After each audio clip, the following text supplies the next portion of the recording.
ಯಾವ ಛತ್ರಗಳಲ್ಲಿ ಮಾಡೋದಕ್ಕಿಂತ ಇಂಥ ಪರಿಸರದಲ್ಲಿ ಇಂಥ ಮಾಡ್ತಕ್ಕಂಥದ್ದು ನಿಜವಾಗ್ಲೂ ಎಷ್ಟು ಹೆಮ್ಮೆ. ಇಷ್ಟು ನೋಡಿ ಎಷ್ಟು ಬಿಸಿಲಿದೆ, ಎಂಥ ಸುಡು ಬಿಸಿಲು, ಬೇಸಿಗೆ ಅಂತೀವಿ. ಆದರೂ ಕೂಡ ನೋಡಿ ಈ ಮರ ಇದರಿಂದ ಈ ಒಂದು ಈ ನೀರಿನ ವಾತಾವರಣ ಇರೋದ್ರಿಂದ, ಪಾಂಡ್ ಇರೋದ್ರಿಂದ, ಲೇಕ್ ಇರೋದ್ರಿಂದ ನಮ್ಗೆ ಅಷ್ಟು ಅನಿಸ್ತಾ ಇಲ್ಲ. ಅದು ಆ ಫೀಲ್ ಆಗ್ತದೆ. ಇದೊಂದು ಪ್ರಕೃತಿನ ನಾವೆಲ್ಲರೂ ಸೇರಿ ಉಳಿಸೋಣ, ಬೆಳೆಸೋಣ. ನಮ್ಮ ಮುಂದಿನ ಪೀಳಿಗೆಗೆ ಇದಕ್ಕೆ ಬೇಕಾಗಲಿ, ಅವ್ರಿಗೊಂದು ಅವ್ರಿಗೊಂದು ಬಳಿವಳಿಯಾಗಿ ನಾವು ಕೊಡೋಣ ಅಂತೇಳಿ ಆಶಿಸ್ತಾ ಈ ಒಂದು ಸಂಸ್ಥೆಗೆ ನಾನು ಎಲ್ಲರನ್ನೂ ಕರೆಸಿ, ಎಲ್ಲ ಮುಖ್ಯಸ್ಥರುಗಳು ಎಲ್ಲ ತಾವೆಲ್ಲ ಸೇರಿದೆ. ತುಂಬ ಅಚ್ಚುಕಟ್ಟಾಗಿ ಎಷ್ಟು ಚೆನ್ನಾಗಿ ಅವರು ಪರಿಸರದ ಬಗ್ಗೆ ನಮ್ಮ ಇವರು ಹಾಡನ್ನು ಹೇಳಿದರು. ನಿಜವಾಗ್ಲೂ ಕಾರ್ಯಕ್ರಮದಲ್ಲಿ ನಮ್ಮೆಲ್ಲರ ಜೊತೆ ಮಾತಾಡಬೇಕಾದ್ರೆ ಹೇಳ್ತಾ ಇದ್ರು, ಹುಟ್ಟಿದಬ್ಬದ ದಿನ ನಾವು ಅಲ್ಲಿ ಇಲ್ಲಿ ಹೋಗಿ ಸಮಯ ಹಾಳು ಮಾಡ್ತೀವಿ ಅಥವಾ ಏನೋ ಒಂದು ಕೊಡುಗೆಯಾಗಿ ನಾವು ಪರಿಸರಕ್ಕೆ ಕೊಡೋದಿಲ್ಲ. ಸೊ ಒಂದು ನಾವು ರೂಢಿ ಮಾಡ್ಕೋಬೇಕು. ಸೊ ಪ್ರತಿ ನಮ್ಮ ಒಂದು ಹುಟ್ಟುಹಬ್ಬ ಆಚರಿಸ್ಕೋಬೇಕಾದ್ರೆ ಇಷ್ಟೋ ತನಕ ಸಾಹೇಬ್ರು ಹೇಳ್ದನ್ನೆಲ್ಲರೂ ಕೇಳಿದಿರ. ಆ ಸಾಹೇಬರು ನಮ್ಮ ಶಿವಕುಮಾರ್ ಸಾಹೇಬ್ರು ಹೇಳಿದ್ದು ಅದು ಅವ್ರ ಮನದಾಳದ ಮಾತುಗಳು, ಅದು ಅವರ ಅನುಭವದ ಮಾತುಗಳು ಅಂತ ಹೇಳ್ಬೋದು.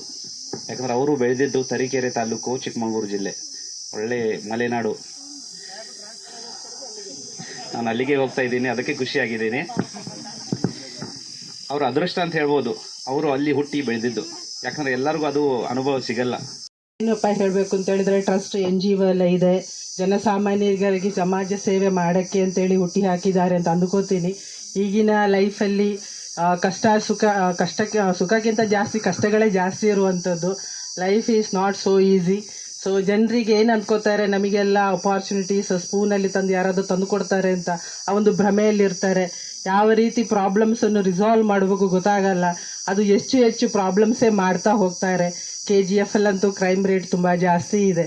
ಮೊನ್ನೆ ರೀಸೆಂಟ್ ಗಂಡ ಹೆಂಡತಿ ಜಗಳ, ಎಷ್ಟು ಜಗಳ ಅಂತ ಹೇಳಿದರೆ ಆ ಒಂದು ಒಳ್ಳೆ ರೀತಿಯಲ್ಲಿ ಕಾಣುವಂಥ ಒಂದು ಕಾರ್ಯಕ್ರಮ.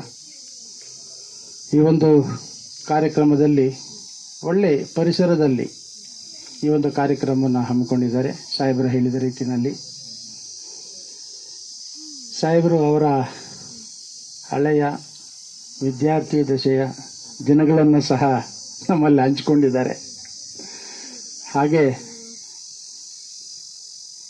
ನಮ್ಮ ಮುಜಾಫರ್ ಸರ್ ಅವರು ಸಹ ಇಲ್ಲಿ 3 ವರ್ಷಗಳ ಕಾಲ ಈ ಒಂದು KGF ನ್ಯಾಯಾಲಯದಲ್ಲಿ ಬಾಲಮಂಡಲಿ ಒಂದು ಅಧ್ಯಕ್ಷರಾಗಿ, ಸೀಲ್ ಹಿರಿಯ ನ್ಯಾಯಾಧೀಶರಾಗಿ, ಕಾನೂನು ಸೇವೆಗಳ ಸಮಿತಿಯ ಒಂದು ಅಧ್ಯಕ್ಷರಾಗಿ ಒಳ್ಳೆಯ ಸೇವೆಯನ್ನು ಸಲ್ಲಿಸಿದ್ದಾರೆ ಅಂತ ಹೇಳಿದ್ರೆ ತಪ್ಪಾಗಲಾರ್ದು.